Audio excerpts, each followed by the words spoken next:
name is Eric Moyer. I'm joined by the two members of the GAC Sports Network, and Joy McWilliams and Michael Westbrook. Here we are experimenting with some new ideas of content here during this time of no sports, and we thought we would do an all-time GAC baseball draft to coincide with the start of tonight's Major League Baseball draft. The three of us are going to pick 15 players, 9 position players, 4 starting pitchers, and 2 relievers, and fill out a squad. The three of us, or I, came up with a way to pick the draft order, since we don't have a worst record to base off of previous years. We did a little GAC trivia, and Michael Westbrook earned the distinction of getting the first pick.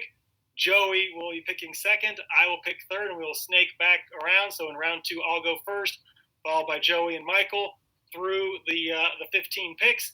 We are hopeful that we're going to have several of these selectees come and join us here. We can reminisce with their times in the GAC and what they've been doing since they last were in the conference. So without further ado, the draft is open, and Michael, you are on the clock. Okay, well, first of all, I had a lot of fun selecting the draft order. I want to know, did that take longer to determine than you thought it would, Eric? We made it pretty far before we even had a strike. We did the trivia contest that those that are watching that want to try and come along and play. Joe and Michael, they do 6 sport previews with preseason interviews in football, volleyball, men's and women's basketball, baseball, and softball. And there have been 22 coaches that have been with us or in the league from the 21 that have been since the beginning, and a 22nd coach has been the only coach in program history since they started. And with Beth Jackson, the softball coach at Henderson, taking a new position this week, I thought that'd be a fun thing to see how many we had. We had 22. I think you guys got through about 12 before you even had a strike, and you did get all 22 is what we had to get to determine the order. Michael got correctly guessed, I think, 12 before without strike, so he gets to pick first. I set the over on you guys at 7. If you guys went under 7, I was going to move up in the draft board. So the fact that both of you guys got them all does speak well of your ability to recall all those folks you've interviewed over these past 8 years. Well, it was a lot of fun to go down memory lane all the way back to that first year for a lot of coaches who actually came into the league in that very first year. It was a big restart for a lot of folks. Okay, well, let's get to the action here. I'm ready to make my first pick. I've thought about it a little bit. And I will say we got to give Eric some credit. He put a great draft board in front of us. So I am going to take, with the first overall pick in this awesome baseball thing we're doing here, Cory Wood from Arkansas Monticello. Cory Wood, one of the great single-season performances in GAC history in 2016 with the Weevils, led them to a conference tournament title and advanced in the postseason when they made the Central Region Final.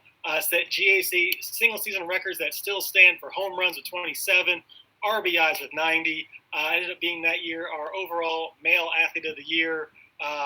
Cory Wood, again, for one single year in the GAC, no one had a finer offensive campaign. And Joey, I know that he was, much like me, very high on our boards when this game started.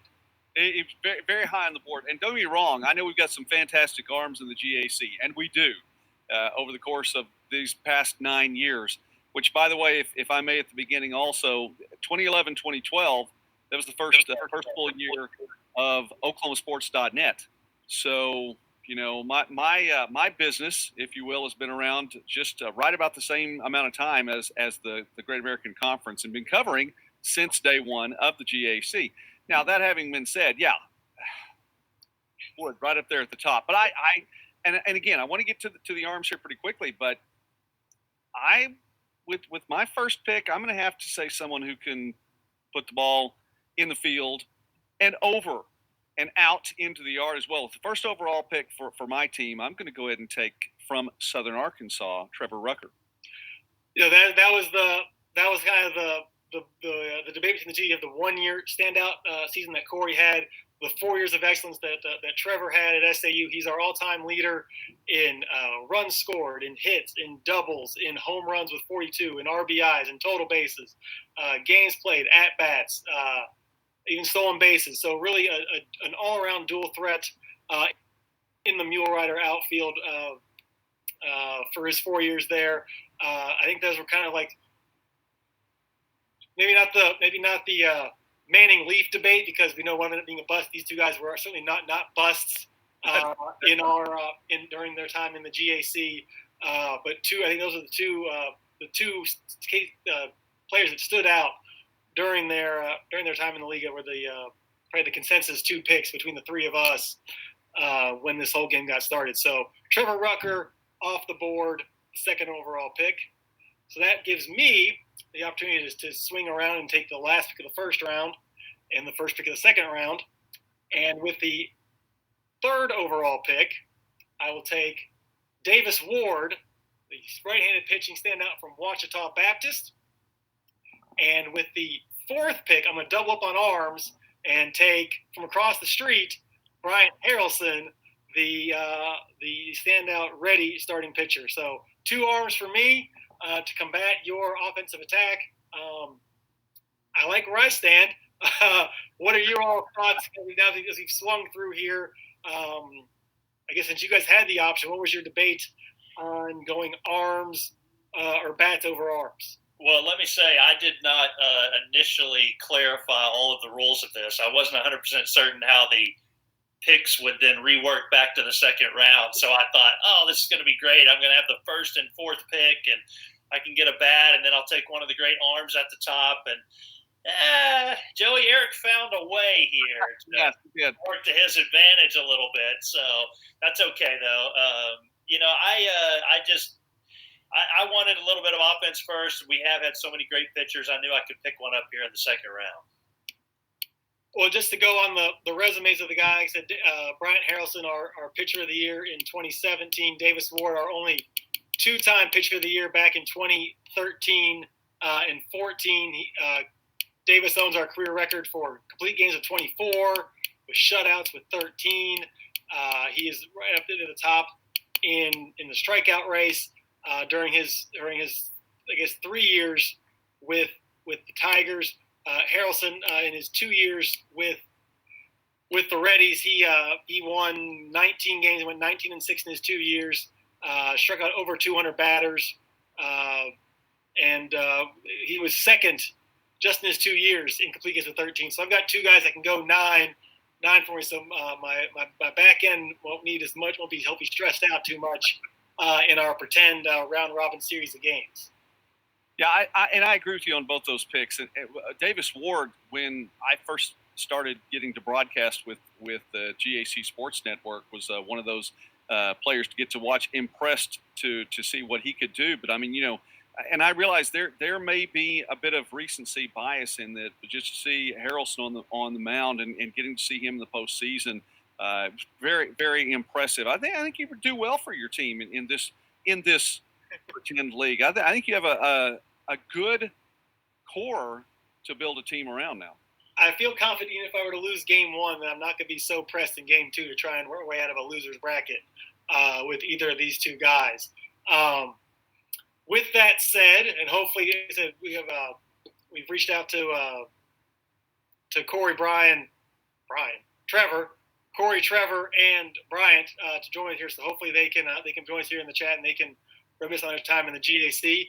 In fact, speak of the devil, we have. How we doing, guys? We have the 4th overall selection in the GAC all-time player draft. Bryant Harrelson joining us. Bryant, like I said, you were 4th overall. Breaking news to you. Cory Wood went number 1 overall. Trevor Rucker was 2nd, and then I went across the street and took Davis Ward 3rd. So you guys will have to, put aside your rivalry differences.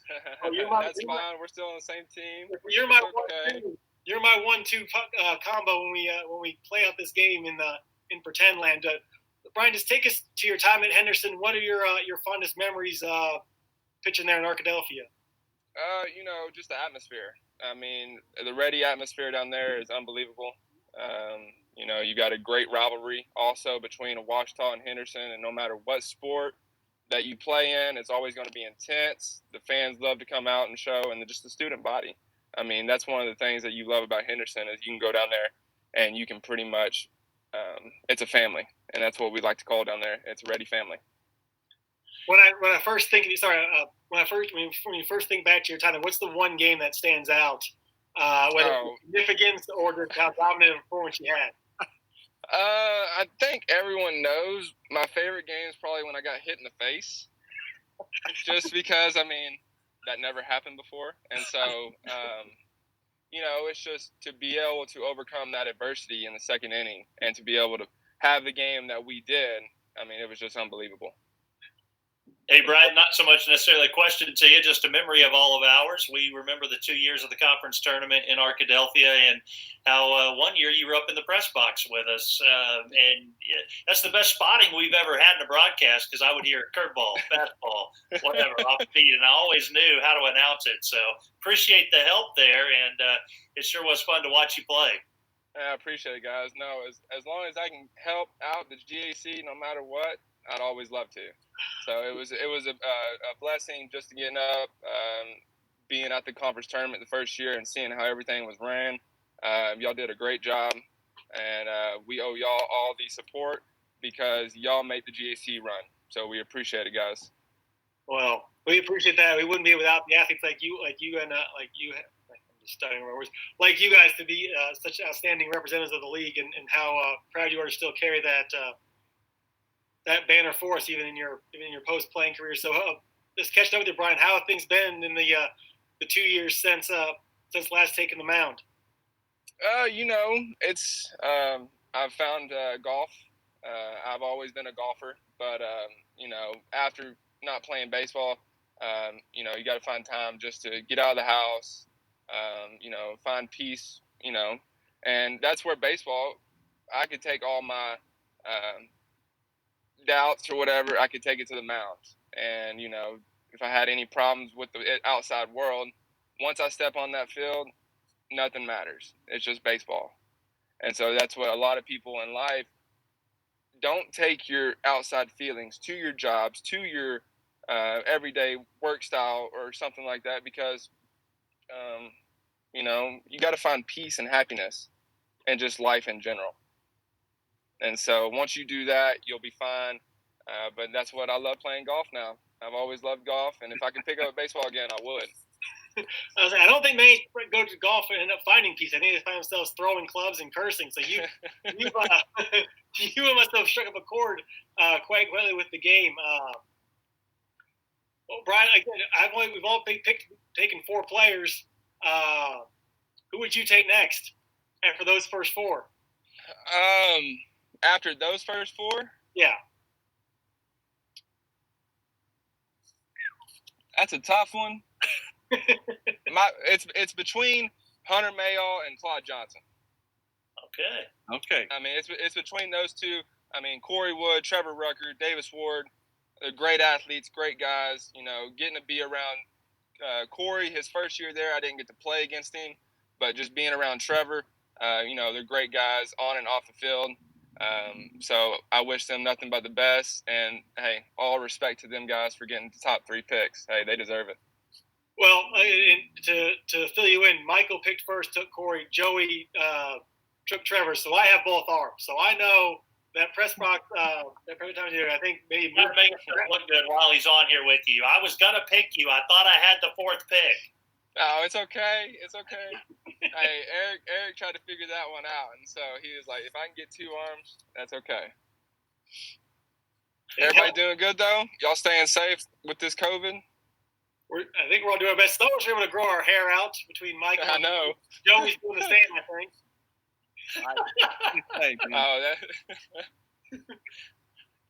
I've got the clean look going on. I'm making up for the difference for what these 2 guys are letting go.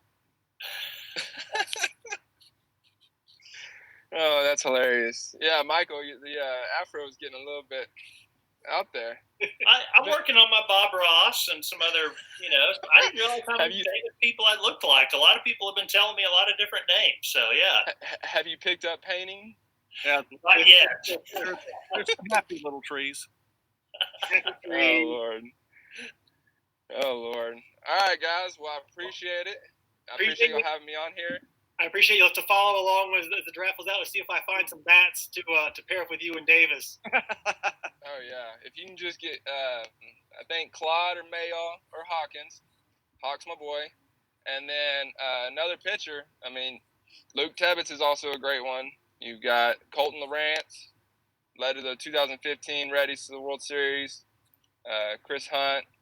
So y'all got a good list. Y'all got a good list to go off of.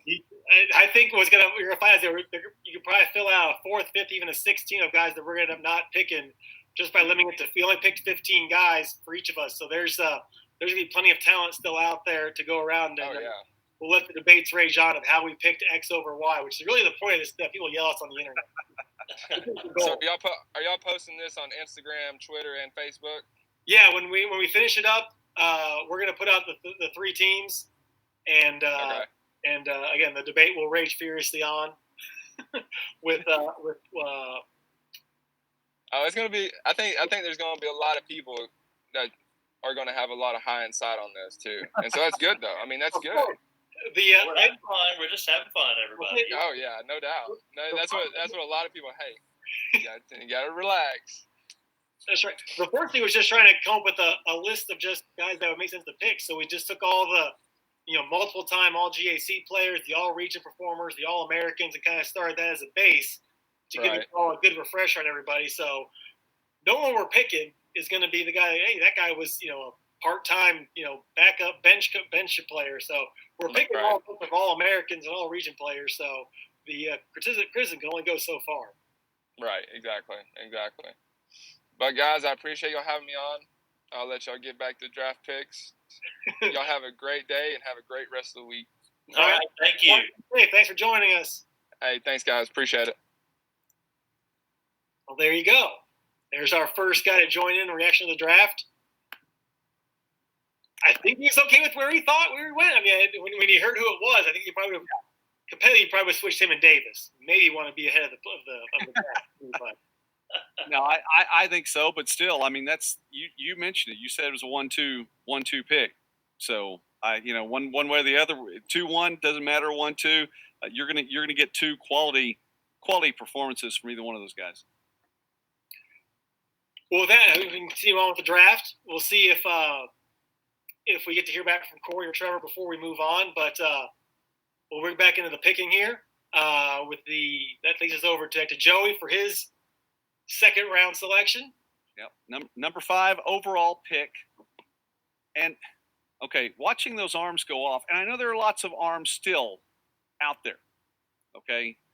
But chicks dig the long ball. That's there you go. And I'm building my team around some offense right off the bat. And so we're going to go with right off the bat and somebody that has some serious power. And that is, a school relatively new to the league. So with the 5th pick, I'm going to take Jake Gozo from Oklahoma Baptist. Jake Gozo, like I said, his 2 years with the Bison led him to 2 region appearances. His first year, they make it as an at-large selection of the regional by finishing runner-up at the conference tournament. And just last year, they ran through the tournament needed. With an undefeated streak to earn an automatic bid in what was Coach Bobby Cox's last year in the league. In just his 2 years, he is second all-time to Cory in our slugging percentage record. He is fourth behind Trevor and Cory Wood in home runs. He's one of he is fourth with 32 career home runs. So a definite power stick in the lineup there, and putting him out there in right field with his arm and Trevor in center field. You can let your pitchers, you can pick some fly ball pitches. They can go and get it for you. Yeah, and one of the other things about that, I'm still not entirely convinced that 6'5" is right. I mean, there were times I thought with the reach that he had, you're looking at 6'6", 6'7", maybe. I mean, this. I'll tell you what, there was some power, and it wasn't just a small, tall frame. It's a powerful, tall frame. Somebody pretty impressive to watch. For sure. I think if we do this draft again in 10 years, there will be a lot more Oklahoma Baptist names on our list. So they are piling up over the last couple of years for sure. Yes. Are we ready for my picks? So with that ado, we'll move on to picks 6 and 7 with Team Westbrook. I'm glad I got two numbers guys here to keep me on track with the picks, because there's no way I would have remembered that. But I do know it's my second round pick. I'm going about an hour down the road from where I live for both of these selections, because I'll have the next two. And I am going to take an arm here. I'm going to take Bond, James Bond, with my first selection here, my second pick overall. And do you want me to go ahead and make my next one, or do we want to talk about him a bit, or what would you like me to do here? I think the clock is reset. You're welcome to take to open the third round here, and then we can talk about both of them, and also go back to the rest of the second round if we want to. Okay, all right. Well, Bond was one of the guys in the early years of the GAC. This one a little bit later on, who played alongside there with Joey's pick and Trevor Rucker. I'm going to take third baseman from Southern Arkansas, Jacob Richardson. Jacob was our Player of the Year in 2000, and as I look up quickly, 2018. They're at the hot corner for the Mule Riders, and James Bond. I think if you went back and found the one, was second to Davis Ward in 2013 for the Pitcher of the Year race. But just an outstanding 2013 campaign for Bond. He went 13-1 as the Mule Riders won a second regular season and postseason crowns for them and earned another spot in regional play. Richardson and his team team he led in 2018 got back to the championship circle after 2 years, ceding that crown to UAM. The tournament moved back to Enid, and the Mule Riders seemingly never lost in Enid. And they won their fifth conference tournament title that year with them leading the way as the Player of the Year. Two Mule Riders from our the team of our decade, the program of the decade, I should say, in SAU with two picks right off the bat there, joining Trevor Rucker as they can have three Mule Riders picked there in the top 7. Again, hopefully we'll have reach out to Jacob. He said he might be available to join us here, so hopefully we can hear from him in a second. But if not, we can continue on. Well, one thing, Eric, I know you mentioned one of those years for Bond. I think it was 20-2 overall in his 2 years, the highest win percentage for a GAC pitcher in his career. So that was really impressive stuff. Yeah. So Matt tells me if he was 13-1 year, that makes it probably 7-1. Carry the one, yeah. There in 2012 with SAU, but certainly a dominating force there on the mound for SAU. His 2 seasons there as was MVP, the 2013 tournament that they won in Enid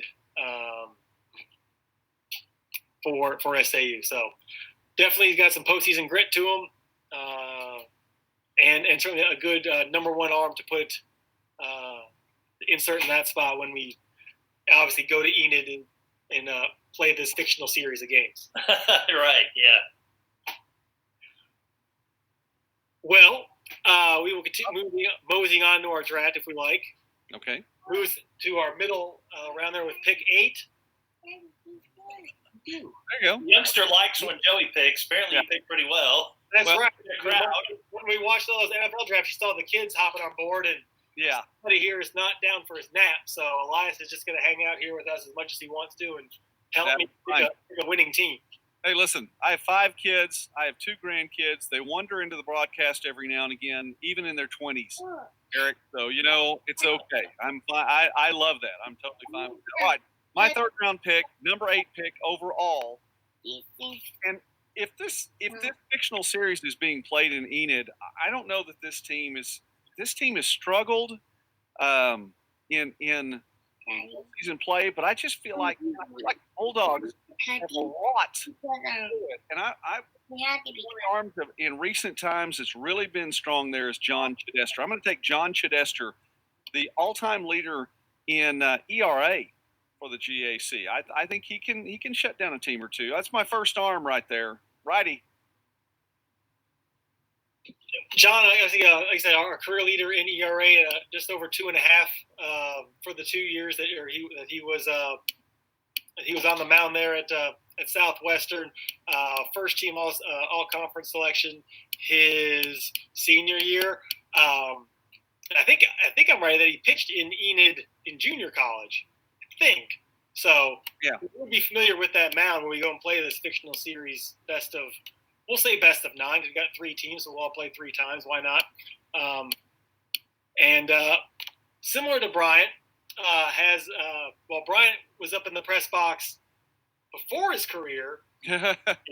Don found his way to the press box post-career, in that he worked in Southwestern's SID department as a GA to Doug Self. So somebody successful on on the hill makes you then want to just get into this crazy world of sports information. Yeah, well, anyway, like I said, I mean, great arm. Southwestern, there's just something, I don't know if it's Weatherford being so close to Enid or what the case is, but anyway, it's one of those things. But Eric, did you want to talk with someone? I would. He would join us. All right. Well, let's see here. Ooh, here we go. We do have a selection. He's going to have to unmute his mic, though. Jacob, unmute yourself. There we go. Hey, Jacob, welcome to the party. We have from Southern Arkansas University, the 2018 Conference Player of the Year, the man select 7th overall in this all-time GAC player draft. Chambers from SAU. Jacob, Michael picked you, so I'll let Michael have the first couple of questions for you. So, Jacob, you're my second mule rider to pick out of my first 3 picks already. James Bond was my first SAU pick. He's from a few years before you on the mound. Let's talk about what it meant for you to be a mule rider and to come down to Southern Arkansas and to play at SAU. And just tell us a little bit about your career and give us some of the bright spots. Man, it was really cool for me because my uncle played there in the late 70s, and my dad played there in the late 80s. We're on some really good SAU teams, kind of got a really good tradition down at SAU, and I was excited to be a part of it and get to wear the same number and play the same position with my dad, so it became a little bit of a family thing. Actually, my little brother's going there next year to play for SAU, so maybe he'll be in the next fantasy draft, you know. Yeah. Some cool things. Getting to play with some great players, man, like Trevor Rucker and those guys on that 2017 team, and then being with a great senior class in 2018 with Kenneth Tabor, Mark Fino, Corbin McPherson, all those guys. And, man, we were one game away from the World Series my senior year. That was awesome. Well, Trevor Rucker was the second overall pick. It was a bit of a toss-up there for Joey and I between Rucker and Arkansas Monticello's Cory Wood. So Rucker's already off the board too, and there's going to be a lot of mule riders go in our draft here. It's been a lot of fun for us already, just to kind of reminisce and think about some of the memories of the GAC. We of course refer to your pick already as our first one from the hot corner. Tell us what it's like to play third base at a college level, because I never made it past about 6th grade baseball. I'll tell you, for me personally, it's a lot more fun on turf. Okay. I mean, like I've told all my coaches and teammates in the past, I like to play hitter. So find me a place to play on the field. If you look at my fielding percentage, I can say this now because I'm done playing. I didn't get player of the year for playing third base. So. Yeah, well, you definitely took care of it with your bat. What's life been like for you post-baseball, post-college baseball? What have you been up to lately? Man, I'm coaching. I coached at SAU with the guys I played with, Pettigrew and Brandon Stover and Adam Anderson. I got to coach with those guys, GA'd for a year, and then this past spring was going to be my first year coaching high school ball. But, of course, we got 4 games in, and due to the circumstances, that got cut a little short. So, yeah. Well, I'm a high school teacher myself, and you're kind of in the trenches when you're in high school sometimes. Yeah. I wish you would have got that experience this year. I really hate that didn't happen. What was going through your head when you kind of found out it was all over?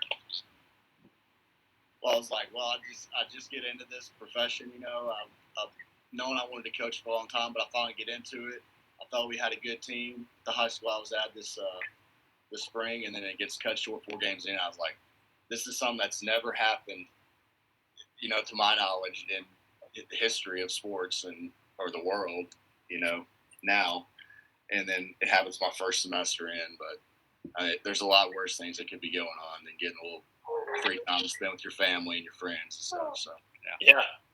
Well, for what it's worth, congratulations on our mock draft pick here, but I'll leave it to the other guys if they have anything else. I just want to piggyback off of that, Jacob. How about the guys you still reach out to at SAU? How have they been taking this time away and getting ready, trying to stay sharp for 21? And the guys that have the decision if they want to take an extra year or if they're going to call it a career. I actually got to spend a little time with those guys because I was a coach on that team, this year's team in the fall, and I left in the spring. But, as soon as this whole thing happened, I'd been and watched a few series, and they had obviously had things rolling really well down there. And then I made a point to reach out to all of them and say, hey, look, guys, working is not fun. Playing baseball is fun. So if you get a chance to come back and play, I was like, working and coaching and getting in the business world or whatever you're going to get into is going to be there in a year. So I think I talked to all of them but one into coming back and play. And I'm going to take credit for that, by the way. So. Well, you put yourself as you can show yourself some mettle in early recruiting. It's maybe the odd idea of recruiting seniors back to school, but still. Right. Well, Jacob, again, thank you for joining us. Mike, Joey, have anything you want to add in here? It's not your pick, but something you saw a couple of those years when you were in tournament games. Can you repeat that? No, you have a great arm. Just want to say, whether or not you won Player of the Year for third base, I thought that's a great line, and I love how you said it after the fact. But you had a great arm, and it was fun to watch. I appreciate it. Yeah, congratulations on a good career. Jacob, thanks for joining us here. We'll see how the team shakes out here, and then we can argue with some of those deserving mule riders that maybe won't pick. But like I said, we're 7 picks in with you. I'll quickly recap it so you can kind of get a sense of who's still out there. Like I said, it was Cory Wood and Trevor Rucker 1-2. The first 2 are Davis Ward and Bryant Harrelson from Henderson. Then we came back with Jake Gozo, Oklahoma Baptist, and then Michael mentioned James Bond. Just who are those? I think maybe you only faced Harrelson, but who was your toughest matchup that you faced off within the league? Pitching wise, yeah, I would say the guy I had personally the toughest time off of was Braden Chambers from UAM. We couldn't Hold on, we never my beat draft him. board. Hold on. Yes. If a good hitter like that tells me a pitcher he struggled against, I'm going to find a way to draft that person. We're looking now, keeping that open. Yeah, we don't like the bull weevils, and we've always wanted to beat that guy, but he bested us every time. Well, I think that I think he was in the preliminary draft board here. We'll see where if he does fall in the where he does fall down the road. And like I said, when everything is wrapped up here, we'll put all teams online and we can start the debate of which team will be a champion. I think we'd probably have to move this thing to Enid and have like a best of 9 series with everybody and see how many of the 45 are left on and dust off the cleats and play one more time. If we're going to Enid, you better keep picking mule riders. There we go. It is a wise decision. Well, Jacob Richardson, again, thanks for joining us here. That's a good line to close on. Congratulations on your selection here to the all-time GAC draft, and thanks again for the time. I appreciate you guys. Thank you. Thanks. Well, there we go. We got 2 of the first 7 knocked out. Hopefully a few more get the right technology and join us here. I admit now, I forget where we left off. Did we have an 8th pick? You did, because it was Joey talking about John. About John Chinnison. Yep. So that leaves pick number 9, and I believe that is you, correct? All on me, Elias. Who do you want to pick, buddy? Who do you want to pick? Okay. I'm going to take, after going with 2 arms, I'm going to take 2 offensive players of the year in the league. So with the 9th pick overall in this GAC All-Time Baseball Draft, I'm going to take David Harris, shortstop, Southern Arkansas.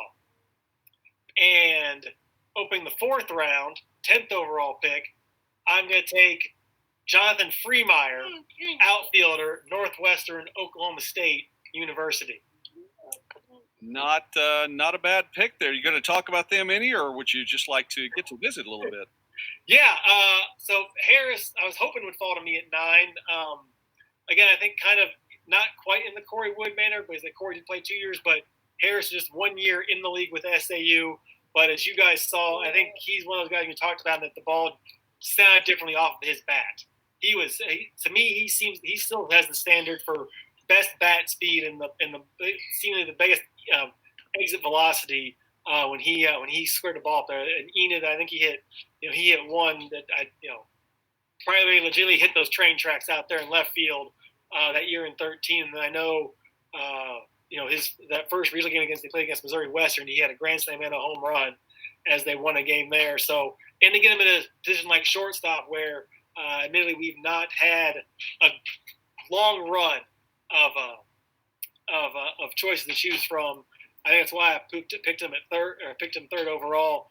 And then Freemeyer is just one of the all-time great characters we've had in the GAC. He was a two-sport athlete at Northwestern, being an all-conference player in both basketball and baseball. Like I said, our player of the year in basketball. And look at who we have here. Right as speaking of the devil, if we can get his camera right there, he is. Jonathan Freemeyer, thanks for joining us here. Oh, thanks for having me.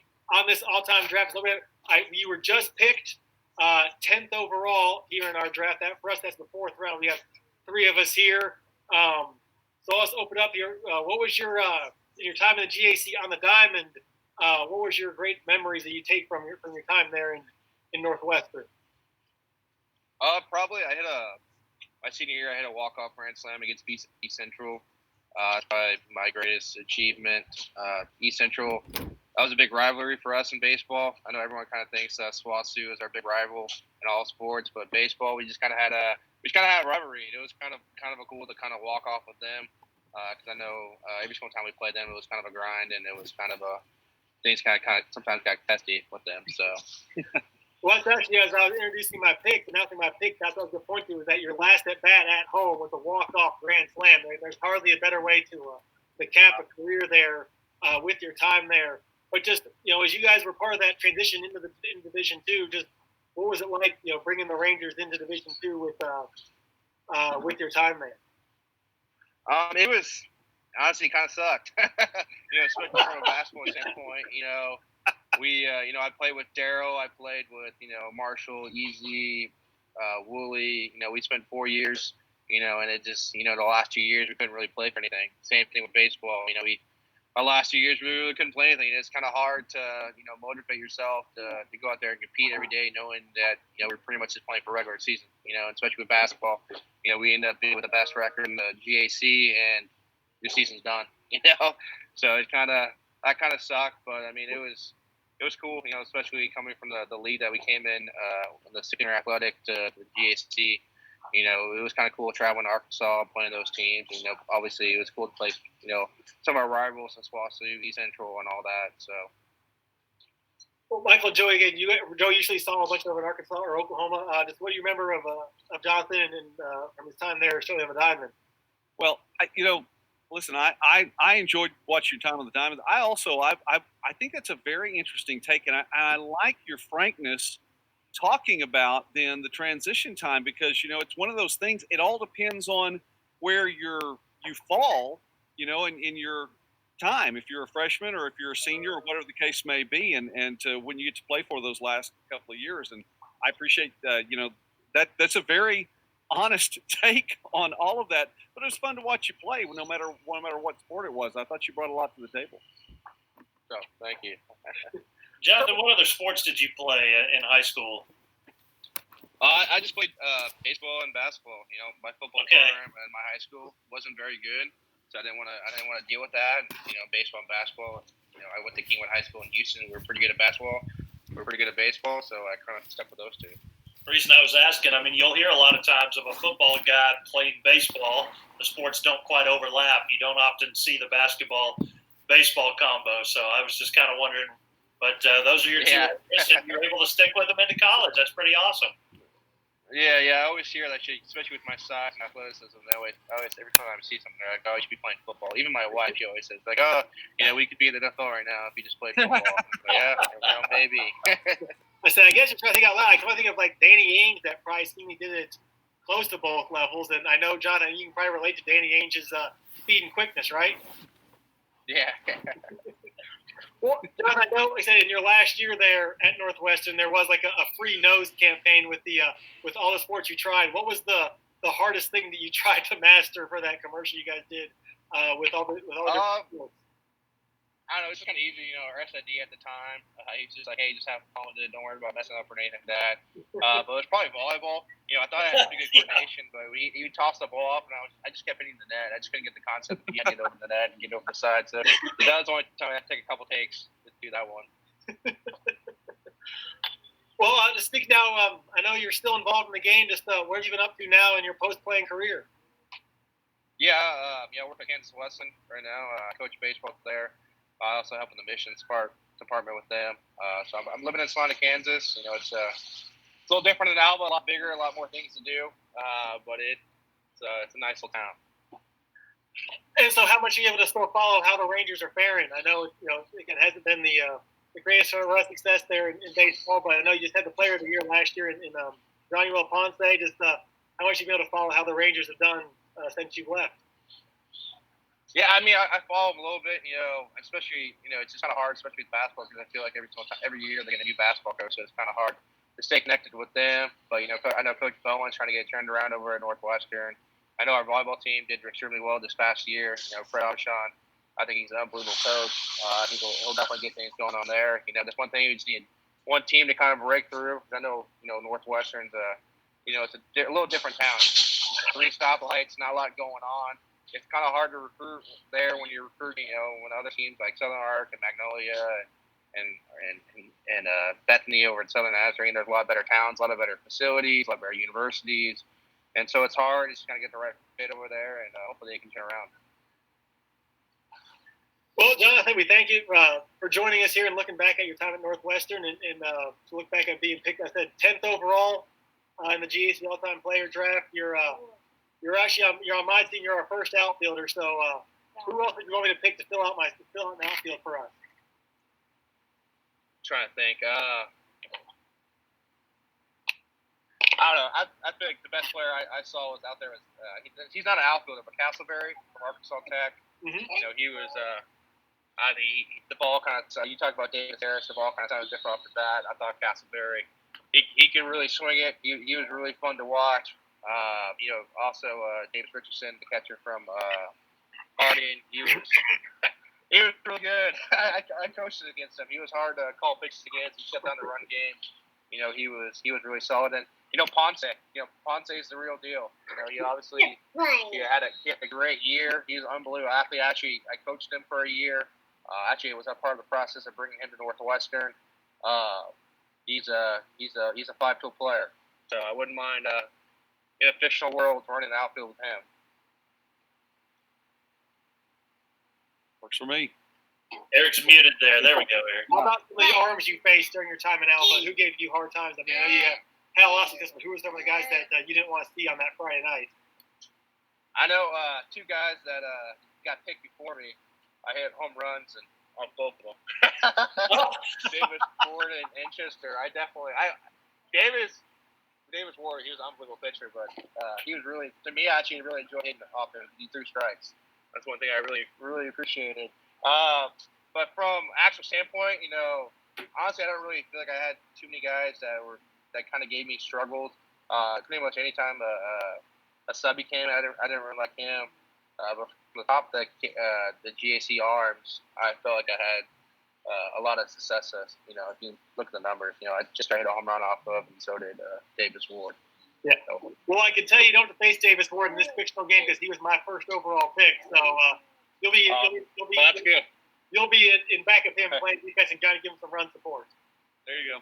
Yeah, I mean, I'd love to play or behind him because he pounded the zone. He threw a lot of strikes, and he worked fast.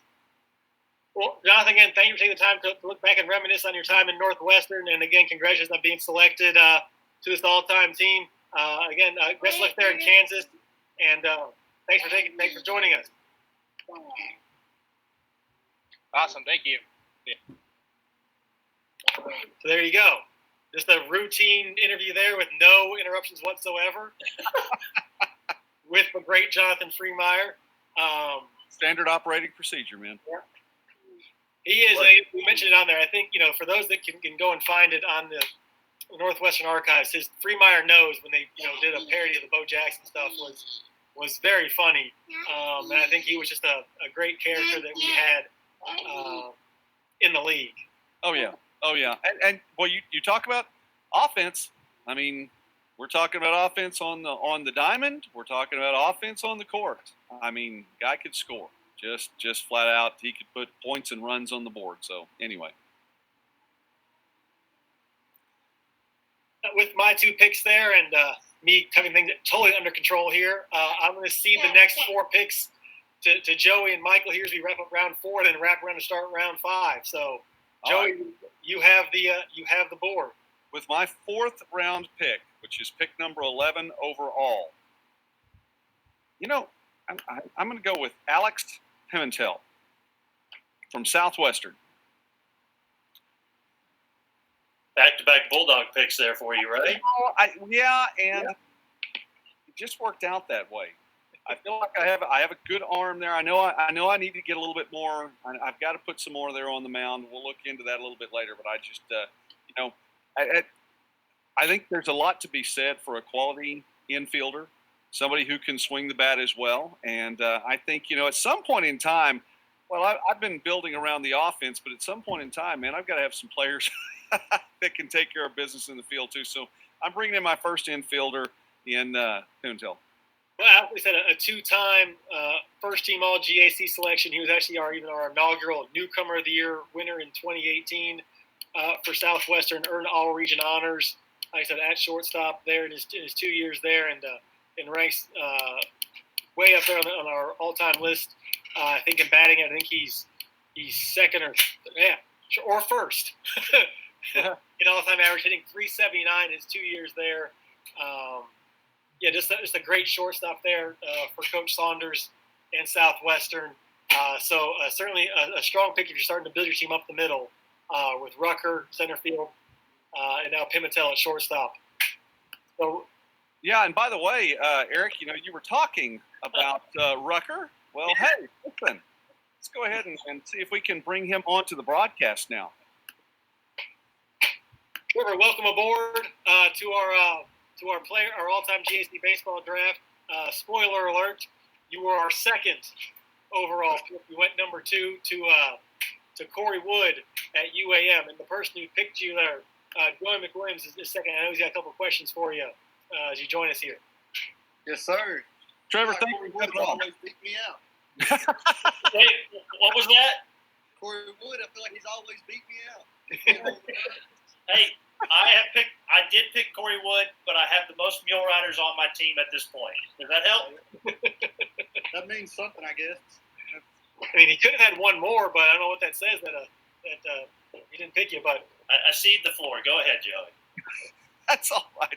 Hey, listen, Trevor, by the way, fun to watch you play. Obviously, you had to say you had a successful career at Southern Arkansas is an understatement. I mean, it was a very solid career, but you were able to be consistent through 4 years, and you played 4 good years there, and part of some winning teams as well. Talk about your time there.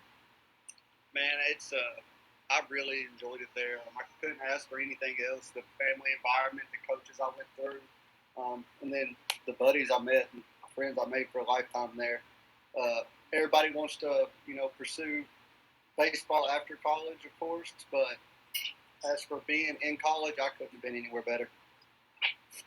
Well, and you know what? And one of the things we talk about the fact that there are a number of mule riders that have already been picked in the fictional draft that we're having right now, and which should be played then. If we were to play a series out, we think the best place to play it would be Enid. Well, man, that's the place for Southern Arkansas to shine, right? Yeah, just make sure you check the wind and make sure it's blowing out that thing. There have been a time or two when that definitely had an effect on the ball, I'm sure. Was there a specific place that you enjoyed playing, somewhere that you look around and go, man, I would like to play there because it always blows out there? Man, Enid for sure. It's not in Oklahoma, but I always enjoyed playing at UAM. one, I was the right fielder and it was short over there, so I didn't have to run as far. But, so that always helped. And then other than that, man, Enid's got to be the top. I tell you where I didn't like to play. I hated playing at Henderson, man. That field played massive. And the mill riders sucked there, so. I don't know how I can follow that one, guys. I'll let you take the next there. What I really like is I want to start doing interviews after their career. It's been more candid and a little more fun. We just had Jonathan Freemeyer on with us, and he gave us some pretty honest opinions as well. So, go ahead, Eric. I just want to throw that in. Yeah, sure. Just Trevor, being a 4-year guy, you saw probably a whole bunch of different arms and stuff in the GAC. Who were some of the guys that you faced that gave you a tough time that if you saw were back in this fictional game that you'd hate to see one more time? Patterson from Henderson. Henderson closer. Mm-hmm. Dude was a dog. I don't know if I got a hit off of him. Maybe if I did, it probably a jam shot over second. I don't know. Let's see here. I struggled with him. I struggled with what was his name? No, I got it. OBU. Come on, Trevor. Para? Davis Ward. You mean Para? No. Sorry. Davis Ward. No. What Ward? Matt Matros. Oh, Matros. Yep. Matros. He wasn't going to blow it by you, but man, dude, he put it where he wanted to. So, I'm just saying, we've had 3 hitters on, and the 3 pitchers they've mentioned are guys that are pretty high on my draft board. hey, then you're out. drafting right, it sounds like. No. But I won't have anybody to hit. Now, what about Trevor from the guys that you saw, within your clubhouse? Who was the guy that you thought had just constantly brought some of the nastiest stuff that you felt bad for the other team? Let's see here. Did you ever actually feel bad for the other team? Just No, I don't know. okay. I'm just checking. I didn't care to think that way. I say that I did feel bad for OBU Ty Owens when he wore the fly ball off the face. That probably sucked. But Yeah. Other than that, no.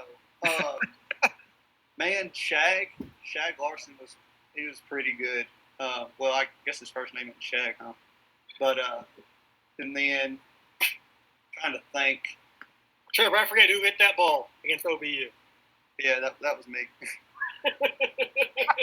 It actually, like I got mixed feelings about it because, it counted as an inside the park home run, so it went on my tally. But like, did I earn it? I don't know. But no, I guess I could thank the SAU for building that big old hill at the back of left field for me. So, but Dalton Algene, he was pretty dirty whenever he was on mixing it up. He was pretty good too. So.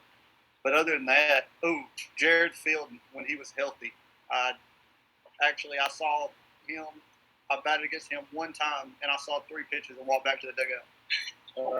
So I know he's probably not in there because he didn't play a whole lot because he was hurt. But that guy, when he's at the top of his game, he was a dog.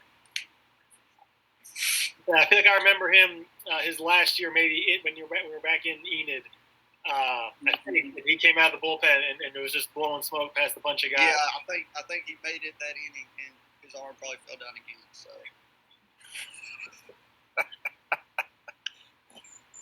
Well, we've been asking. Sorry, all the past guys. How's the post playing career been like, and what are you up to now? Well, me and the wife we're living in Little Rock. We're actually building a house right now out here by her parents. So we can't ask for much more. Hoping to start doing the grown up thing and start a family at some point. That's all we're doing. It happens. At some point in time, you have to do that grown up thing. So yeah, no, I guess I'll have to get a kid and teach him how to hit before I forget. Well, hey, speaking of that, a memory just popped into my mind. I'm going to see if this is right here. I think it was 2015. Yeah, 2015 out in Enid.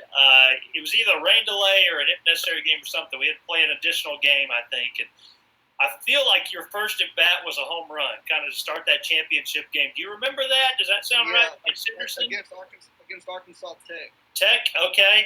Yeah. All right. It almost hit my knuckles on the bat, and thanks to the wind there, it carried. Yeah, well, you mentioned the wind. We talked about a lot of home runs out there, and I had that one in mind, so I want to mention that. Yeah, those were good times. Well, Trevor, thanks for taking the time to look back on those 4 years there in SAU. When this draft wraps up here, we'll be sure to make sure everybody sees the teams here, and you guys can start picking amongst yourselves who has the best team and who we left. I have a question for you. Where'd Jacob Richardson go so I can give him credit? Jacob is still on the board. No. No. I took him. I took Jacob. Oh, sorry. Not Jacob. I was thinking of Josh Richardson, the catcher from Harding. So I was way. No, Jacob was the seventh overall pick, my third pick. Oh, so he picked his big money. Okay, I'll get on. You better buddy up to him right now. Yeah. Will do. Sorry, I should just keep quiet then because Trevor, when you become an adult, you have someone like this just running around in the background wanting to ask you all kinds of pertinent questions. So I'll understand now when questions like that are brought up. Thank you, Trevor. Yeah, thanks for joining us. There we go. We keep finding more guys that want to pop in and talk about us. It doesn't matter when they come in. We just take them whenever we want. Happy to reminisce with some of the best of GAC lore. It does. I do forget now where I am. I know I picked Freemeyer, and then you happen to join in. And I was going to say about how his final at bat in his home career was that walk. I think it was even an ultimate Grand Slam. I think they were down 3 when he hit the Grand Slam to BB Central. So I know he then mentioned that they weren't playing for a whole lot, but I don't know how you have a better career under than that than to hit a Grand Slam in your final at bat as much of a legend that he was. So that does turn over round 4. Back to Joey here. No, you picked Pimentel. I don't know where I am. It's tough to keep up. Yeah. It's all right. So we're wrapping up round 4, starting round 5 with Michael and his 2 selections. Yep. Okay. All right. Well, I've decided I need a catcher, so I'm kind of looking through my options here, and I'm gonna take my first Oklahoma Baptist player and go with Juan Gonzalez as my next pick, and I'm going to follow that with another pitcher, somebody for Gonzalez to catch, and I'll take another Southern Arkansas mule rider and Justin Thomas, just an absolute amazing relief pitcher for SAU. Yeah, Juan Gonzalez, like I said, the first catcher off the board for us, a 2-time All-GAC selection there the first 2 years, or in 17 and 18. So the second couple years that Oklahoma Baptist was part of the league as they won they completed the NCCA level in 17, and then back in 2018, like I said, made that first regional team for Coach Cox. They made the 2 in his last 2 years. And then Justin Thomas, our first reliever, he was on the first 2 teams in the GAC history there at SAU. In 12 and 13, he led in part of back end of 2 bullpens that won conference titles, and I think he's a great option. I know he's not a 1 inning guy, so a great option to have at the back end of the bullpen back there for then Coach Browning. I think Jacob Pumphrey's hand is still burning a little bit from the days of catching those guys. Some of the names we've mentioned already. He did a lot of bullpen catching for those guys, so I had to throw him in. The sports information director there at SAU now, another guy who's kind of gone from the field to the press box. That's true. Thomas was our MVP back in 12, so for a relief pitcher to earn that honor, he definitely was lights out that first year in Enid as SAU won in a walk-off fashion in Game 11 that first year. All right, I believe it's my turn, Eric. Is that correct? Yeah. Okay, well, Eric's muted, so it is my turn. I'm going to go ahead. I have my 5th pick, and that's the 14th pick overall, and I'm having to look now because the names on the board are being taken off. And so I'm going down my draft sheet a little bit here and looking at some of these names that have been taken off. I'm going to go back a little bit, back to the early days in the GAC. So with my 5th pick, 14th overall pick, I'm going to pick my 3rd consecutive Southwestern Bulldog, Shayne Martin. Shayne, back in 2013, led SAU in wins. I think the number 2 seed that year in the conference tournament. He ended up that year being picked in the ninth round of the MLB draft by the Philadelphia Phillies, and he remains the highest drafted player in GAC history. He was he was the first team pitcher for us in 2013, right behind Davis Ward in the pitcher of the year contest, and just had lights out stuff that year for the Bulldogs. Yeah, 22-9, and of course, being someone drafted, they played a couple years in the minor leagues as well, which was pretty cool. It's just one of those things. I'm believing in this fictional series. I'm believing in the Bulldogs now because the Bulldogs have struggled in Enid, and I don't know if it got started with Shayne Martin in 2013. Or what? But fantastic years these guys have had. They just had a rough time when they get to Enid. But I'm believing then that jinx is broken in this fictional series. I'm just saying. Well, that year he did go 11-2 with a 2.85 ERA. He had 5 complete games. This is off the top of my memory. I definitely just did not go look up his stats whatsoever. Look at us go. For the Bulldogs there, but does give you 2 arms there from Southwestern to try and shut down these offenses that we're crafting. Again, I didn't get the game happen. I think we got enough guys here that they'll all want to play. They may not all want to go to Enid, but I think we can find a diamond somewhere in the footprint that'll see. The Arkansas folks want to go to Enid. The Southwestern players may not want to go to Enid, so we may have to definitely find another site. I might have to redraft on as Joey, the recency bias, because 2012 is a long time ago, even for us guys, so I don't know about some of those guys getting back out there. They're obviously better than me, but if we're going to actually play it out, I might have to take some more recent guys. I mean, we're talking about them now being maybe 30, 31. They're not. I don't know. I don't think they could lace them up for and regain the hitting stroke in short order. But maybe I'm wrong, and it would just be a bunch of pulled hamstrings and torn collaterals, and it would be just a nightmare of a situation for us. Are you guys interested in seeing a sign that my wife just brought in here? Go for it. Very much so. I'll be right back. Eric, I think there'll be a pitch count. Oh, for sure. It will not be the 160. Going walking, go fake draft sports. There you go. And now she's still at the door. Didn't really want me to do that, I don't think. But there you go.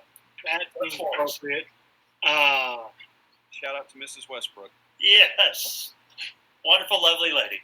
That's right. Well, I will attempt to speed this along let's get back to our real life, since fake draft sports is not a thing. I will close round 5 with who? I'm going to take the tournament MVP of the 2017 GAC championships, Brian Ray, outfielder from Monticello, and then I'll swing around and similar to Michael's pick of Juan Gonzalez, I'll take his successor, Ramon Enriquez, the catcher from Oklahoma Baptist, as my 6th round selection. I like it. You guys, when you think about this, man, that Oklahoma Baptist, you're right. Michael, I agree. I think that there will be many, many more Bison names that are mentioned if this happens again in 10 years. But hey, guys, tell you what, let's bring somebody else in. And he was there a moment ago. There he is. There he is. Sorry, let's bring up the lighting a little better.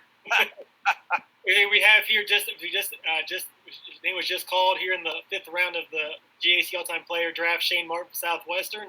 Shayne, thanks for joining us. Thanks for bringing up some old memories, guys. It's been a minute. Had to dust the yearbook off.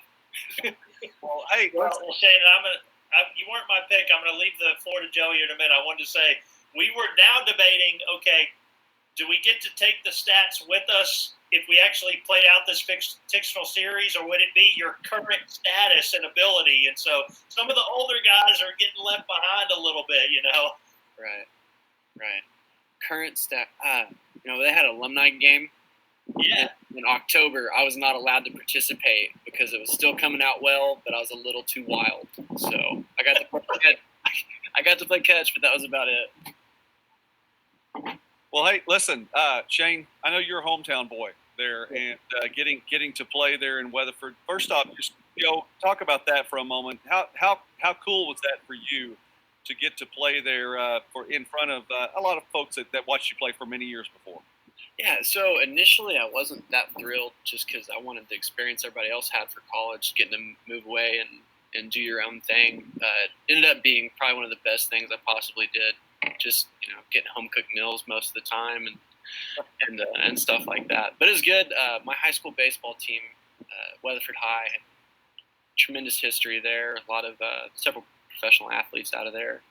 And a tremendous support system from Little League kind of feeding up through preps on into high school. And so there was a lot of familiar faces that were around. One of the legendary coaches here, Coach Charles Teasley, was on the high school, did the college previously. So a lot of guys are involved from T-ball all the way up into college in this town. So I'm very proud to be a Bulldog and a Weatherford Eagle as well.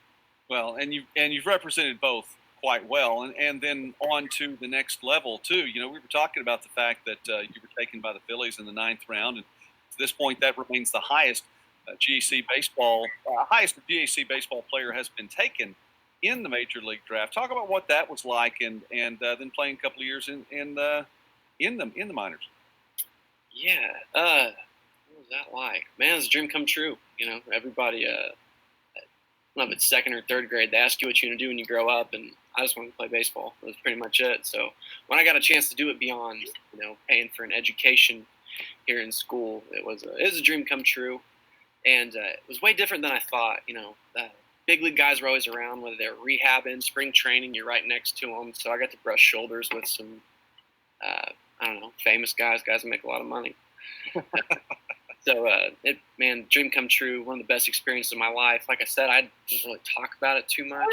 I'm a nurse these days, so it doesn't come up very often. So when you guys text me yesterday, I was like, I'd love to talk about baseball. It's been a minute. So, well, hey, listen, you had some fine moments. And, I actually, my first opportunity to get called GAC baseball was in 2013. So, I got to see you in during a great year. You finished your career 22-9, fantastic season. Was there any particular team that you enjoyed, recording a win against more than the others? Oh, no doubt. So my folks both went to college at Southeastern. I have a bunch of family from the Idabel area. Durant's just down the highway a little bit. And they beat us pretty bad whenever we were in the Lone Star Conference. And my senior year, I think I threw 8 innings. I'd have to look it up. But beating them in Durant with, family that never really got to see me play, got to come out. Also got pooped on by a bird before warm-up. That was a good time for sure. Guys? Well, you said you had to look it up. I able to do so. You were pretty much spot on. 8 innings, 2 runs, 8 strikeouts. You guys won 11-2, so it had to be a very happy post game. Yeah, well, I told my family I got pooped on by a bird before I went out to get loose. They're like, "Oh, yeah, that's good luck." So good luck. Honestly, I like your attitude there. Isn't anything abnormal considered good or bad luck based on how you pitched that day? Oh, I ate raw fish, but I struck out 12. Yeah, that's good luck. Oh, I'd do it every time. I struck out 12. Well, Shayne, like I said, how does today compare to that day back in June 2013 of the MLB draft versus the GAC draft? I'm guessing the exact same feelings, right? Oh, a little bit different. I got a few more gray hairs, but man, that was certainly one of the best days of my life. June of 2013. I'll never forget it. Never forget where I was actually just inside of my parents' house and getting to share that moment with my dad. He's a pipeliner, so he's gone working, but getting to call him on the phone. And it was like I said, this is fun to bring up old memories, but that's probably like top five days of all time for me as a human. So. How does that compare? Because, you see mock drafts that basically only probably go to maybe the top 100 picks. What were you thinking around that time? I mean, obviously, I'm sure the scouts have been out to see you pitch, but what was the sense of it? Yeah, I didn't know. There was a kid that got drafted from SWASU whenever I was a senior, and he was kind of a mentor. And he was more of a striking guy, as I was more of a ground ball guy. And I'm sure you guys remember being in high school or like early in college and looking at the seniors, how big and mature they were. And so I didn't know what to expect. And so talking to scouts, they'd ask, like, where do you think you're going to go? And I was like, I don't know, probably 20 plus later. I don't care. I just want a plane ticket and a chance to keep playing. And ninth round, I was shocked. I was on. I think at that time it was over 3 days, and they did like the first round, maybe supplemental, and then they did like 2 through 10. And I was expecting to get a phone call the next day, or I was confident I would. And so I remember seeing my phone ring, and it was a Philadelphia number. I was like, no way, really? Okay. So I was surprised I went as high as I went, but it was one of the best experiences of my life. Even though it was just kind of a short-lived professional career, ton of stories. Actually, ran into one of the most famous Bulldogs. He was a pitching coach in AAA for the Philadelphia Phillies. His name was Ray Burris. And there's all kinds of local legends about him we heard in high school. And he was a two-sport player, through both games of a doubleheader, all that Paul Bunyan type stuff. And so it was cool getting to see other Bulldogs professionally. And sorry about the wind here. And it was a good time.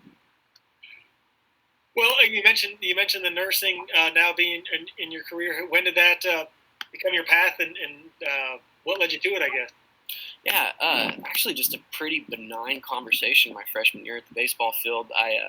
Unanimous all-conference selection, Kevin Cantrell was we both were the only kids from our class our freshman year that played 4 years together. Still a close friend of mine. And it was his major at the time. He didn't end up doing it, but he just told me some things about it, and I was like, working 3 days a week, like, I don't like working that much. Like, that seems all right. Get to take care of people. That probably feels good. Yeah, I'll probably be around mostly women. Seems like a good idea. So I went into that. Currently, I went back to school pretty much after I ended up getting released from the Phillies organization. And I'm actually back in school now. I'm going to school at Arkansas State, so I can't get away from the GAC, going back to the state of Arkansas. And I'm in the nurse anesthesia program there. So I'm a student again, pretty much. So what has that experience been like right now, going through all of this, being in school, but also having a background in healthcare now? Yeah, great question. I've kind of avoided it because it's so demanding. It's a full-time gig. We ended up getting booted from school, so that's why I'm back at my parents' house right now. We're supposed to go back in July to start things like that, and we'll start in the operating room in August. I'm just curious because I've always been a bit of a science nerd, and so I did travel nursing between then. I worked hospitals, Oklahoma, New Mexico, Kansas. In my about 3.5 years, I was ICU nurse. So I worked the unit that the sickest corona patients, went to. I just wasn't there while it was happening this semester because I was back in school. But I'd kept in touch with a lot of people that had worked it and kind of stayed on top of the education for it, I guess, because it will be a part. Hopefully it goes away, but it may not. So fairly educated on it, and or I guess from my point of view, I'm sure a YouTube video would tell you different. No, we're asking you. Yeah, but it's been interesting. It's been a lot of chat. Had a lot of people checking on me, and vice versa, checking on a lot of my old friends. So especially when it first started, a lot of people were worried, really worried, and worried about taking it home to their kids and stuff like that. It seems kind of since probably mid-April or so, they started getting the proper equipment that they needed, and they're not as worried as they were. But it's really interesting times for sure. I'm sure you guys would agree. Obviously, we're sitting here doing this instead of is it May? Yeah, instead of the GAC tournament. So this is what bringing on the lumps here. You never know where the paths are going to lead us. And we got guys that are just now had a career, and some that are coaching, and now we've got someone that are I guess back in school, but learning about the top of our hoping year, but certainly of this era. It's just fascinating how the timing works out. But Shayne, I guess as we wrap up here, you think I'm asking you to pinpoint one Southwestern memory. What do you pin to? Is it the Southeast? Another one that you think of first? Say that again. I'm sorry. Yeah. If you think of the Southwestern, what's the one memory you point to first? Is it that Southeastern game, or is it another one you point to? My favorite memory from SWASU baseball? Yeah. Good question. We had a series against Ouachita Baptist, I believe. It was Ouachita Baptist. Anyway, Kalen Young threw a complete game shutout, and then Cole Stevens threw a complete game shutout, and then I threw, and I gave up one earned and threw a complete game. And I was the only. We used 3 pitchers the whole series, and I was the only guy that gave up a run, and they wore me out the rest of the season about that. But it was as a team, you give up one run total in the whole 3-game series. Like, it didn't get much better than that. Weather was awful. It was I don't know why that sticks out, but that was a good time for sure. That's great. Yeah, I found that one a 9-0 win in game 1, a 1-0 win for Cole in game 2, and then you just gave it up there with that 2-1 game. Was it the first? I think it was quick. Yeah, 2-1. Yeah, we got a nice tidy hour 58-minute game there. I'm sure all of us that were broadcasting would thoroughly enjoy that efficient of an effort. Yes. Well, you threw 131 pitches, so that happened a lot. Well, Shayne, thanks for taking the time to look back on this career with you. You're there at Southwestern. Best of luck when you get back into school there with Arkansas State. Now we definitely follow up with you as everything develops with the virus and see how real life has taken over your life. But thanks for reminiscing with us here today. Absolutely. Hey, thank you guys for letting me, like I said, dust off the yearbook for a little bit. And best of luck to you guys. You guys stay safe out there. Thank you, sir. Thank you.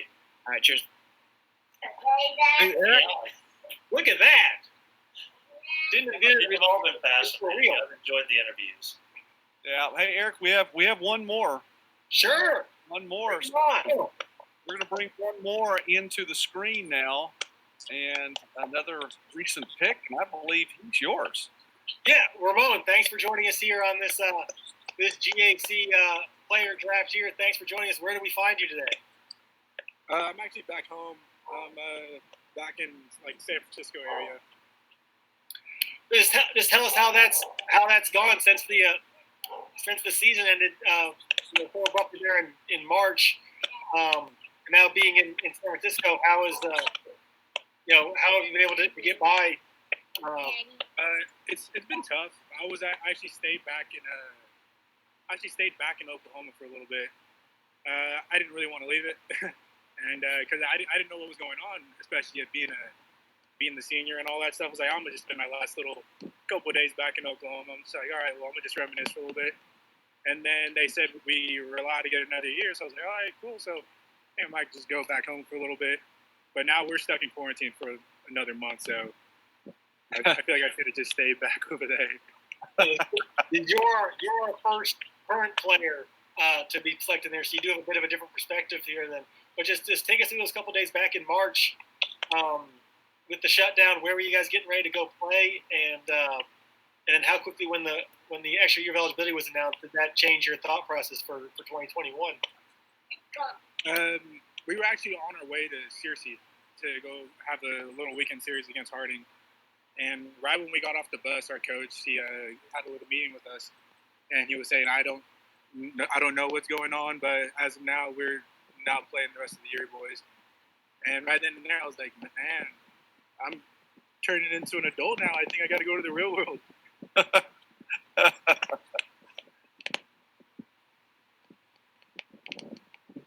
So, moving off of this past year, then being part of the team last year that won a conference title, and ended up being Coach Cox's final year. Did you have any sense of that for him as the year carried on, or was it a surprise to you, like it was, I guess, to us after the season over, that he was calling it quits? Yeah, I was actually really surprised because he never really gave off signs saying like, "Oh, it's gonna be my last year, boys." And then after that, I got a call over summer ball from Coach Cox, and he told me that, and I'm like, man, I just kind of wanted another go around with Boss. He's a great guy. So I'll ask you a question there then. Bobby Cox was a little more relaxed. He'd done this a time or two. He seemed like he was always very chill. What are some of the differences between father and son? I wouldn't really find like a lot of differences, honestly. They're both the same person. They're both great. They treat us like men and everything. Cece's been around for a while over there too, so it's been great. Like I think he said something. He's like, if it's not broke, don't fix it. So he just keeps it the same. Just again, calling back to that run last May. Just to be, from your position there in the behind the plates, how that final inning sequence play out for you, and how satisfying was that team victory in Enid? In Enid. Yeah. I don't know. That's kind of like think back to it. It's kind of a blur. Nerves are going in to everybody because I haven't been on that kind of a stage in a little bit. And I don't know. Once the final out went up, I didn't really want to jinx it, so I kind of stayed around home plate. Make sure he caught it. And then right when he caught it, I was like, all right, let's go. Let's go see where our bid's taking us real quick.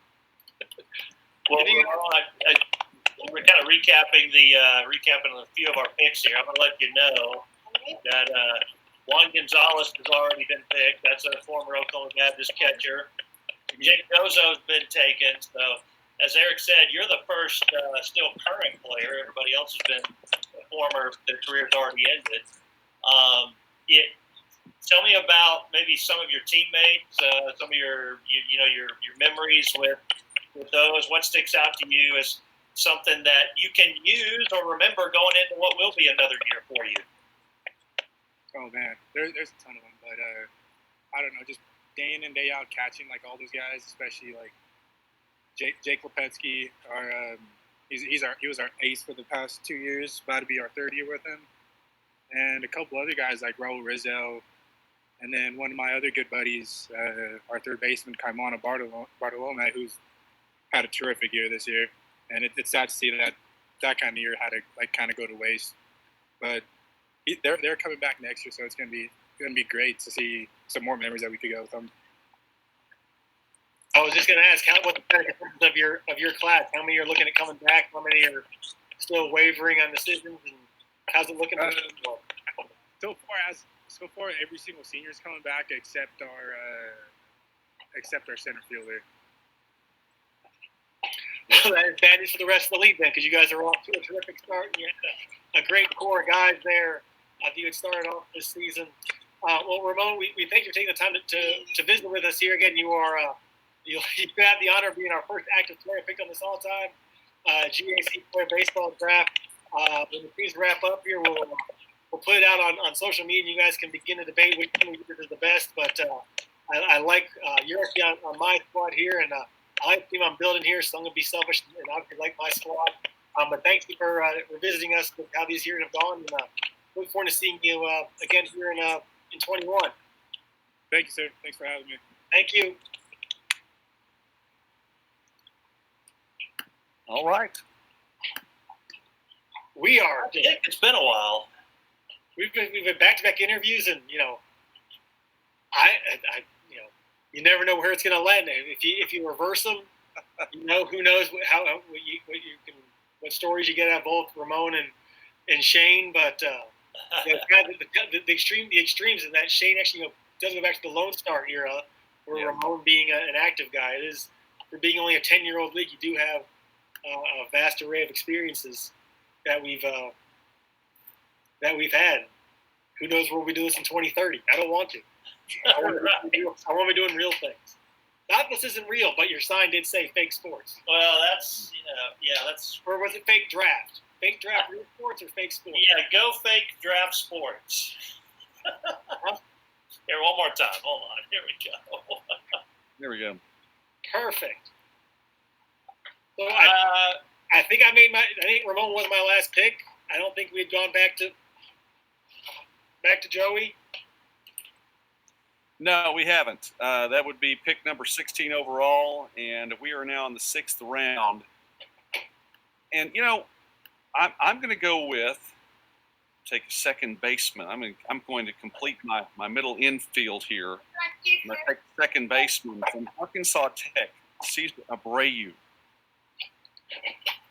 Cesar, I kind of forgotten about his exploits when I was putting the draft board together, but he actually, I believe, was an All-American with the Wonder Boys, and had similar, not the power numbers of a Cory Wood, but one of the more remarkable single seasons within the league. He had an on-base percentage. I think that is the standard. Yeah, career record in on-base at 462. I had him for my next 2 picks. I was going to try to pick him somewhere in my next 2, so I'm going to have to read. Michael's going to pick him twice. So you said you were going to pick him twice? You have him for your next 2 No, picks? I mean, he was going to be one of my next 2 picks. Yeah, somewhere in there, but he didn't slide that far, so never mind. I don't think you can argue with the on-base percentage. Obviously, it does lead the GAC at 462. But I think the other thing, too, I mean, he was one of those players, when he gets on base, he can move around. I mean, you want to talk about somebody with some wheels. This guy was fun to watch. He owns, in addition to career, he owns the career or single season record. He's the only one to ever have an on-base percentage over 500 in that 2013 year. In addition to hitting 394, he on base of 502. Wow. So yeah, again, when you go back to 2012, 13 was my first year, and obviously same with you for Joey. You kind of phrase it, but then when you look at it, I was like, wow, that really is a mark that hasn't been bettered. There aren't too many other records in our league that go back to 13. We've had so many talented players that have come following him, but his record still stands. Yeah, I've got my middle infield taken care of now. So that is a smooth double play combo with Alex and Cesar. Yeah. All right. Well, I am taking a page out of the Eric Moyer playbook. I've got the next 2 picks. Is that right, Eric? Yes, you do. Okay. And so I'm going Battle of the Ravine as well here, and I'm going to start with, and I had him at the spot before he was mentioned by one of our former players. I am going to take from Ouachita Baptist pitcher John Franklin Matros, all right? And then I'm going to follow that. Some of this was a little bit of Brian Harrelson's opinion. He swayed me some. I'll take Henderson's to Darius Hawkins as another outfielder for my next 2 picks. Yeah, when Bryant mentioned him, I was kind of thinking, like, would I be able to grab him to pair up with my outfield after Freemeyer and Ray to patrol center field there. And I think as was it Trevor mentioned how big Henderson State played. To Darius, man, that center field with the plum for the Reddies. He won a National Gold Glove Award his senior year there, sorry, not senior, but in 16 for his play in center field. And just it wasn't just all glove. He was, I think, our triples leader one season for us, and just a great two-way threat at the plate and in the field for the Reddies. And Matros, part of one of the first families in the GAC with his brother Brandon. Yep. At Ouachita. Both of us have been staples in the Tiger rotation, seemingly since the GAC was founded. Yeah. Hey, listen, I think you have a real good chance to win a Gold Glove out in the outfield if there's no place that you can't get to within like 0.5 seconds. I mean, with Hawkins, I mean, we talked about the wheels from Abreu. How about the wheels that Hawkins had? I mean, he was so quick and could cover so much ground so quickly that, you're going to get there and you're going to make the play. Remember him climbing the wall in the conference tournament to take a hit away? That's a memory I won't forget. Remember that he actually he's got one of the only the handful of 30 stolen base seasons in league history. In that 2016 year, he stole 34 for the Reds. It's the third best marker of all time. Rucker has a 35 steal season, and Parker Norris from Ouachita is at 38. So definitely a threat when he got on base to turn a walk into a double, just like the old Little League days. But one of the finer defensive players that we've had in these 9 seasons kind of 9 seasons. Kind of 9? Baseball. I think we're just making numbers up at this point. I feel like and with the GAC Weekly, by the way, we've already pushed into season 10, just in case anyone's following along. So we're already in season 10 now for the Great American Conference, but it's kind of going back and forth. It is my turn on the board, and with my pick, it is my 7th round pick number 20, and I need some relief. So I'm going to go to Henderson State, my first Henderson State. First ready, I'm picking Nick Vantillo. Yeah, Vantillo, the closer of the team that made the World Series for the Rays back in 2015. A standout closer for them. I think led the league in saves that year with 14. But yeah, one of the great arms that Coach Hooten could go to that year to lock down wins for them. He had 14 saves that season for the Rays as they really stormed through the postseason that year. I don't think anybody saw it coming after they made the regional for the first time, as they didn't even win the conference tournament that year, but they did earn, I think, the last seed back when it was a 16 regional, and they went up to St. Cloud where they faced St. Cloud. I think it was like 58-3 or something totally stupid as a record, and beat them in that opening game. Won 2 more games, set up a region championship game with St. Cloud again, and beat them again on their home field in walk-off fashion to advance to the World Series. One of the most amazing postseason runs that they went through up there, and then they won 2 games in Cary to finish as a national semifinalist. But with the final pick of the 7th round, I will take my 3rd starting pitcher from SAU, Kenneth Tabor. Not many places where he's going to be the number 3 starter, but when you take Ward and Harrelson at the top of the board to grab a guy like Kenneth, who I think won 28 games in his time with SAU, I'll take that and run to the hills with him as my. I think I recall seeing him at 29 because I think he's at the top. He is. I knew he was playing 29. Yeah, he is the all-time win leader at 29. 29 and 9 as I find the page in the book there. Yeah, so. And I shouldn't let him go that far down. You shouldn't have him. I'm sorry. Well, he logged a lot of years there for Southern Arkansas too. He did a 4-year member of the team there. You have to be there for 4 years to get to rack up 29 wins, and thus part of I think three regional teams. Yeah, 3 regional teams there, 15. I don't know about somebody fact-checking all of us at the end of this, but I think that sounds right. 15, 17, and 18. He was part of 3 regional teams there at SAU. And so I'm more than thrilled to have him in that spot. I'll move into the 8th round and continue what's been they're like the LSU of the LSU football of the GAC baseball draft. I take Jason Dahl from SAU.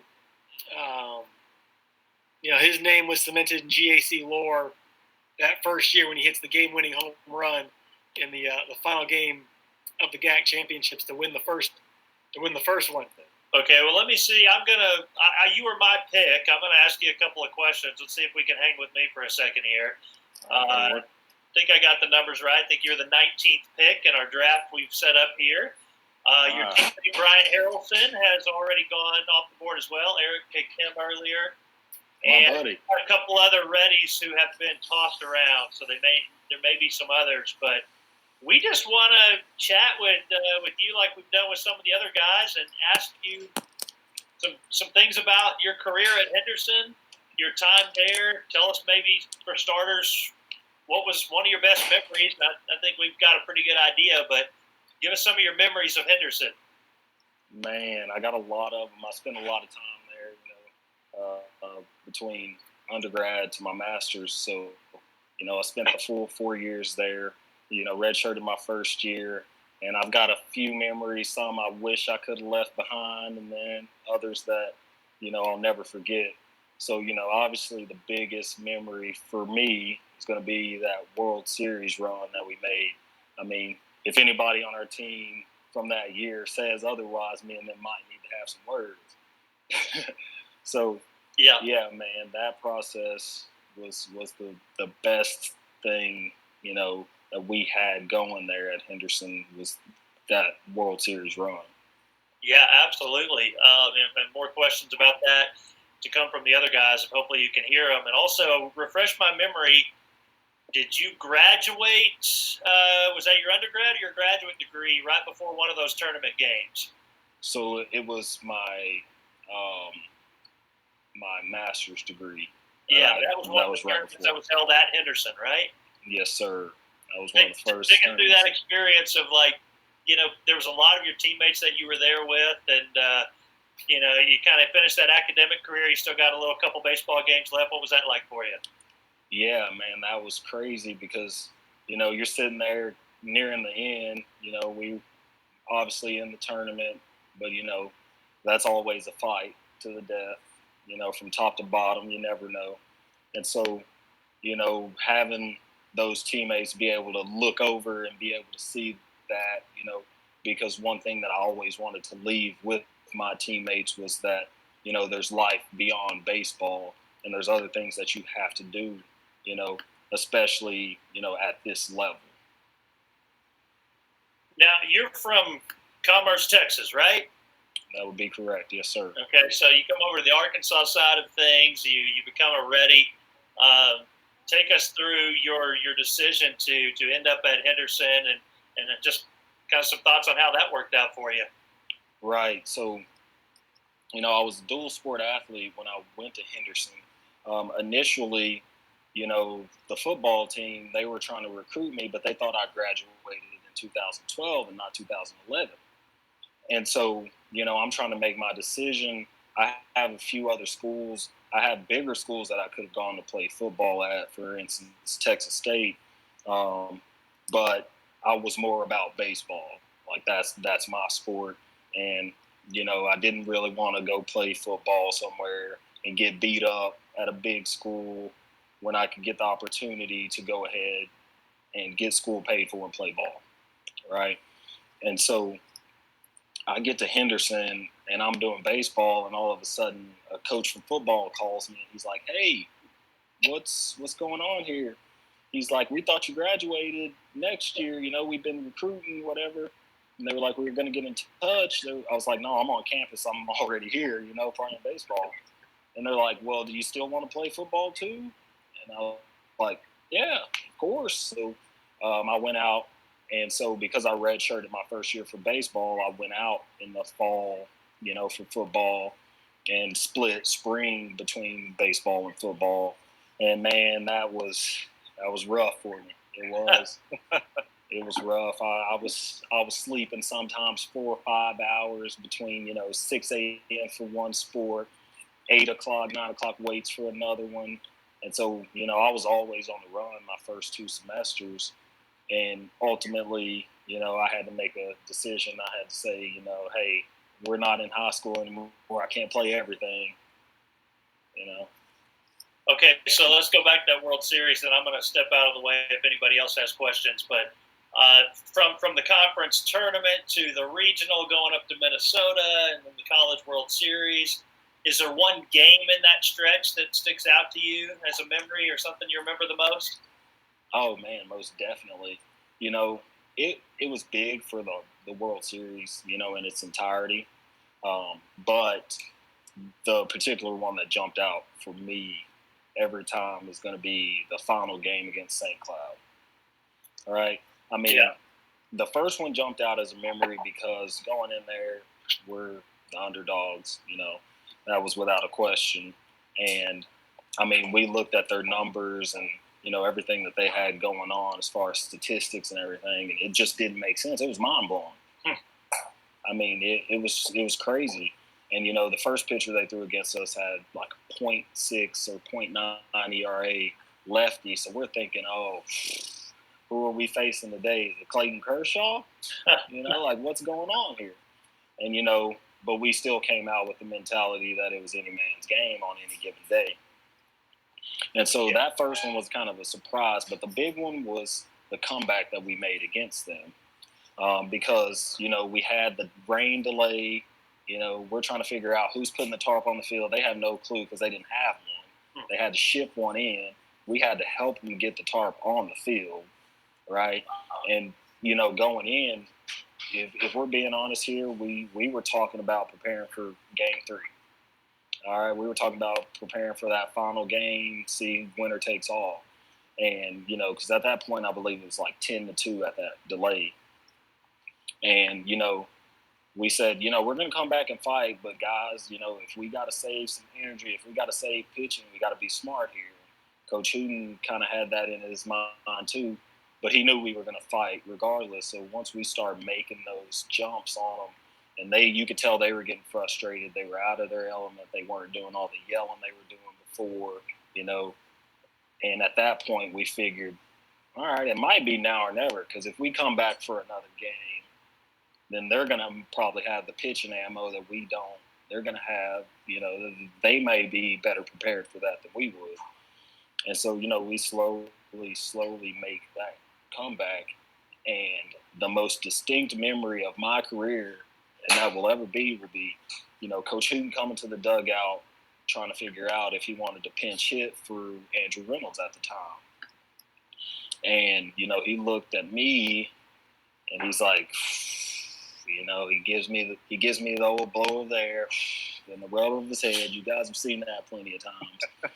And man, he gets that and he looks, and there's men on the bench that have played the game for many years. But the big one that jumped out to me was Lessenberry. All right. He's been through many state championships. He knows what a big time game environment's like. And Coach Hooten goes to him, and I'm thinking, hey, he might be the best bet. Well, first pitch he gets, strike he takes, slider. Next pitch he gets another slider. He swings and fouls it back, and he's down 0-2. And he looks over to the dugout, and he's nodding his head. And we're like, you're nodding your head, you're down 0-2, and you don't know what's coming next. And, sure enough, he gets the pitch and drives that pitch. And, man, it was crazy because even with the setup, they went to the old shift. But, you guys have seen Hayden Lessenberry play. They put 5 infielders and then put a guy in right field and center field because I guess they thought he was going to get doors blown off because the guy did throw harder. But sure enough, old Lessenberry goes poolside, 2 hops the wall, and there we are, dogpiling for a World Series. That's awesome. I hope you've enjoyed going down memory lane a little bit with us. It's not like you have a perfect memory of that, and you're calling out pitch-by-pitch sequence of the at-bat. So it's 10th inning, right? Yeah. Yeah. We worked all the way back, and, man, what's another crazy thing is, A.J. Cruzel, that man had struggled all year. He has struggled all year, and he had been switch hitting, but he had been hitting so much better from the left side of the plate. And, Coach Hooten had been trying to get him, hey, let's just go left side for a while and get comfortable. And, if you want to go back to right, we'll do it. And, he stuck to his guns, and he gets a pitch and doubles off the wall, and he set the whole thing up. So that was kind of wild in itself as well. Well, listen, Darius, you were my pick. I'm gonna give you your team that you're working with here, okay? All right, We got Cory Wood from UAM. We got James Bond and Jacob Richardson from SAU. Juan Gonzalez from Oklahoma Baptist. Justin Thomas from SAU and John Franklin Matros from Washington. That's our crew right now. All right, hey, we're looking good. We got some good ones in there. I like it, Mike. All right, thank you. I most definitely spent time against all those guys, so I remember them. Yeah, they're special. Well, today, hopefully you're hearing me here. Can't hear it. All right, well, I tell you what, we're going to let you go then, and we'll keep on going with the draft. Thank you for jumping on with us. All right, take care. All righty. Man, you guys, I think we've gotten lucky getting these guys to come on and join us with here and retelling stories. They love talking about the past like that. And, I was trying to tell seriously, it's not, he doesn't have a photographic memory of that pitch-by-pitch sequence that Lessenberry faced. I imagine they'll have that strong of a retell 4 years down the road when he's still looking back on these games. And as it just so happened, I think basically the anniversaries of their games in Cary were just this week. So it's hard to believe it's been 5 years for that Reddies team making that run. But we're going to finish up round 8 here. Joey, it is your pick, and you were on the board with your 8th selection. All right. Well, we have talked about the Bison, and so I'm going to pick another Bison, another OBU pitcher. Need some more starting pitchers, right? Jenny Parra from Oklahoma Baptist. Parra, he followed 3 years of runs by the initial OBU in the GAC of Pitchers of the Year of 2 years by Davis Ward and then Connor Eller in 15. Parra taking the nod in 16, the first year the Oklahoma Baptist was in the league. With just a stellar year on the mound that first season with Oklahoma Baptist, as they won the NCCAA title that year, is obviously ineligible to compete in GAC postseason that year. But a standout on the mound for the Bison. Won 12 games that year. Yeah, I mean, and listen, I already have the all-time leader in ERA, so how about number 2 on the GAC list in ERA as well with Parra? And by the way, interesting thing about that Oklahoma Baptist team, there were 2 years of transition in which Oklahoma Baptist could not play in the postseason. After the NAI first year, they can still play NAI. Then years 2 and 3, making the transition to D2, they're not in the postseason. They won the NCCAA national championship both of those years. 1 year in extra innings, and the other year with get this, walk-off grand slam. You have to love that. If you get not only a walk-off home run, a walk-off grand slam in a national championship game, doesn't even get any better than that. I mean, really. I don't know a better way. Maybe you should finish a no-hitter off. Like, that's one way if you've won the no-hitter or like it's tied unless you need a hit to win the no-hitter. Yeah. Like, I think it's happened in Major League Baseball where a hit clinches both, but Grand Slam is certainly the one that I think every little boy dreams about, of hitting a Grand Slam to win a championship. Exactly. So I've got Parra with my pick in the 8th round. And we'll close out day 1 here of the GAC All-Time Baseball Player Draft with the man who started it, with Michael Westbrook here with pick 24 of the draft. All right. Well, okay. You got to think about this for a second. I picked a pretty big hitter at the very beginning of all of this in Cory Wood. I'm going to take another one here. First baseman Shaun Wagner from UAM. There you go. You bookend Weevils there with your picks. So Shaun Wagner, a 2-time All-GAC selection with the Weevils, part of another championship team in 17, and I think a regular season title in 18, I think. Yep. So part of multiple championship teams there with them, and you do have your corner infield locked up with Wagner and Richardson. Right. Yep. Well, like I said, that concludes day 1 of the GAC all-time player draft. Be sure to tune in tomorrow as we pick rounds 9 through 15. Thank you all for tuning in and joining us.